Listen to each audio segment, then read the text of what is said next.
Hey, it's Brian Cushing back with your Mortgage Insider update for this week. We are a day before the jobs number comes out. So, waited late in the week. We had Fed Chairman Powell speaking on Capitol Hill. He definitely moved the markets. His words tend to do that. Scared the markets on Tuesday, a little bit of a move back on Wednesday, just kind of sideways motion as we get ready for the jobs report. So this Friday, jobs come out from the Bureau of Labor Statistics. It should shore up some really crazy numbers we got from January. So January, just as a reminder, 500,000 jobs created in the economy, and the unemployment rate dropped to record lows again. Now, some of this is seasonal adjustments, which I'll talk about a little bit more in a minute. So there's likely going to be a little bit of a pullback or maybe a readjustment of those numbers from January coming into the February numbers. So not to say February is going to be a horrible jobs month. It's just going to be a lot different than January. And hopefully some of the seasonal adjustments get worked out. It is awfully cold across the whole country. There could be a lot of challenges that could be headwinds for the economy. And on that note, next week, the economy will get another update on inflation with Consumer Price Index, which is widely looked at as the benchmark and what the Fed is trying to fight here. So Consumer Price Index will come out next week. We're keeping an eye on that, and we'll keep you updated. Let's dive into the charts.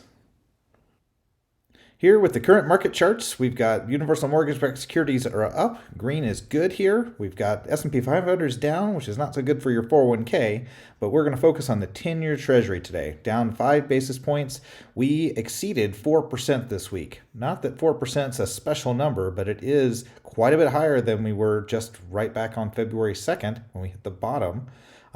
We started at the beginning of the year, a little bit higher at the end of December, had a nice pull down in rates. This really, of the few homes that were available for sale, this really helped get the real estate energy back up. My theme today is that the real estate train is coming. Now, it might be slowing down a little bit. We've seen with these higher 10-year yields that interest rates have come up near 7% again, which is the high got a little bit over 7 back in like October of last year. Now we're looking at not getting that far back as far as rates, but a bad jobs report, or what I'm going to call a good jobs report tomorrow, could help us bring these yields back down. So Fed Chairman Powell spoke this week, a lot of nervousness in the market. So we see the reaction on the 10-year. So as we look at the February jobs report coming out tomorrow on Friday, March the 10th, we're going to have kind of a catch-up from what I mentioned earlier. Initial jobless claims just recently have been ticking a little bit higher. Continuing claims have continued, highest in 14 months. That's people that have remained unemployed for a long period of time. ADP, the private payroll company, put out their report already this week showing 242,000 job creations. Now that's a heck of a lot less than 500,000, which is what the report from the government was back in January. So these are seasonally adjusted numbers, so it's supposed to take out the highs and lows of the winter or summertime jobs. But the raw data showed an actual decline from the ADP report. Now that doesn't necessarily reflect the Bureau of Labor Statistics report, but it is going to make a difference. 78,000 job cuts, highest February reading since 2009. This is the Challenger report. Also the JOLTS report. So this is another government report, came out earlier in the week. Openings for new job opportunities was down 410,000. So leisure and hospitality was also down, and this has actually been the driving force when it comes to the unemployment rate. Okay, so here we can see the Consumer Price Index report, and we've got a little bit of a different look at this report, but we have circled May the 10th on our calendars here as a future date that's could be a beneficial one for the Consumer Price Index or just the inflation numbers overall. So each month, the government puts out these reports. They've got their Consumer Price Index. They cut out food and energy. The core inflation report is the main one the Fed focuses on, along with the personal consumption expenditure. For this purpose, we're going to look at the core inflation. So January came out on February the 14th. We'll have March the 14th next week, the February number. So year over year, we're replacing February of last year. really not a great number in March of 2022. So we're going to replace that on on the 12th, and then a month over month increase of 0.5% in April of last year will get replaced on May the 10th. So one of the things we're looking at side by side here, or top to bottom, is the cost of shelter as it's calculated in the Consumer Price Index. So I'm going to talk briefly about this, but shelter, it's just like it sounds. It's the roof over your head.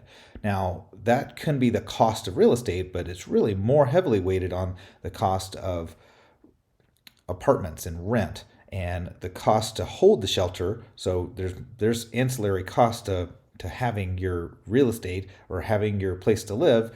So inflation has definitely been rampant in there, but it's a very delayed process for the Consumer Price Index report to post the adjustments that are happening real time. There's a lag. That lag is showing up in the numbers. So move this just a little bit here. So March last year was up 0.6%, up 0.5%, and up 0.5%. So there's pretty hefty shelter cost in 2022. This was the replacement number that we'll be replacing in the forthcoming Consumer Price Index reports. So there's some room for this lagging indicator to come down, and it could come down significantly. We had January of this year, 0.3% increase in shelter costs.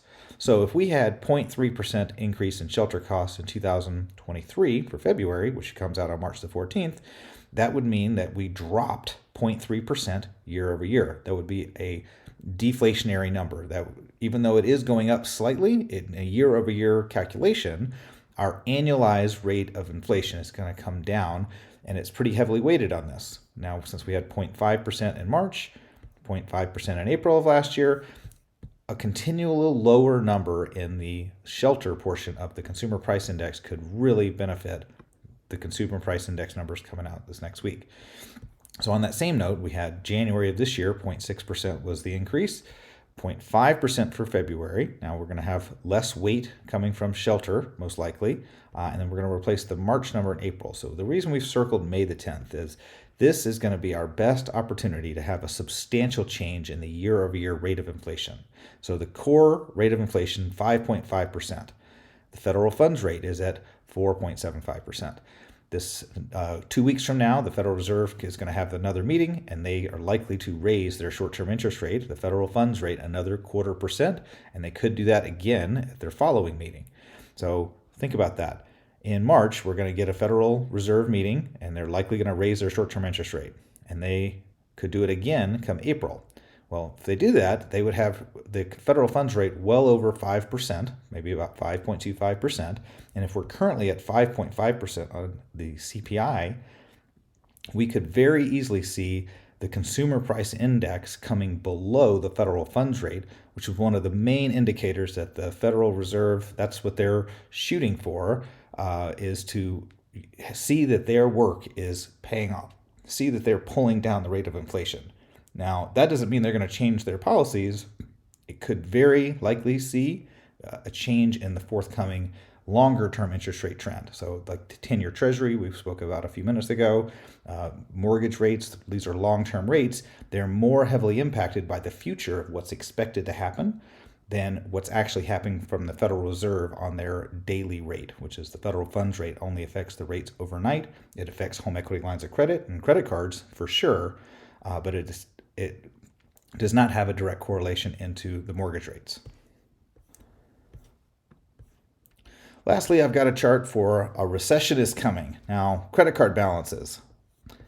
In the pandemic, the credit card balances dropped significantly and personal savings rates spiked. There was lots of government money that came out. The very initial wave was put out to families and to companies, and then another wave. This drove the credit card balances way down. We saw a reduction in credit card balances, and personal savings rate spiked in early to mid 2021.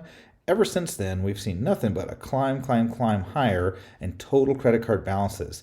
This is in the billions of dollars range. We're well above where we were pre-pandemic. The savings rate is below where we were pre-pandemic as well. So something's got to give here. And we've talked before about the inverted yield curve. Well, this is another big indicator that when households run out of savings and they have to max out their credit cards or their home equity lines of credit, that's when you're likely going to see a pullback in expenses or a pullback in spending. And that is what's going to trigger what will be defined later as a recession in 2023 into 2024. So with that, a little bit of a longer update. Did want to dive into some details on what to expect in the near future. In the short term, if you're trying to buy a house, it's kind of expensive right now. It's as expensive as it has been in a long time. Just hang in there. This will open up and this will create more opportunity within the real estate world of people that are willing to get rid of their house if they can get a better mortgage rate. So I think those days are coming. We might be 3 to 6 months away. In the meantime, if you can get into real estate, it's still a great investment. When we look at this in a couple months' time, I think that we'll look back on the real estate prices in 2023 and the bottom, if you want to say that they've come down at all, the rate of increases has definitely come down on a year-over-year basis for real estate. But real estate is not going down. If anything, in the last half of 2023, it's likely to go up. So if there's a home that's available and you're ready to buy it, now's the time to jump on it. You can always reset the interest rate. You can refinance. You just need to get in there and negotiate it while there's not multiple offers. Because if the real estate market does heat up, like I'm anticipating later this year, we could be back to multiple bids, bid over ask, all these things that were so difficult last year. With that, have yourself a great week, and we'll talk to you soon.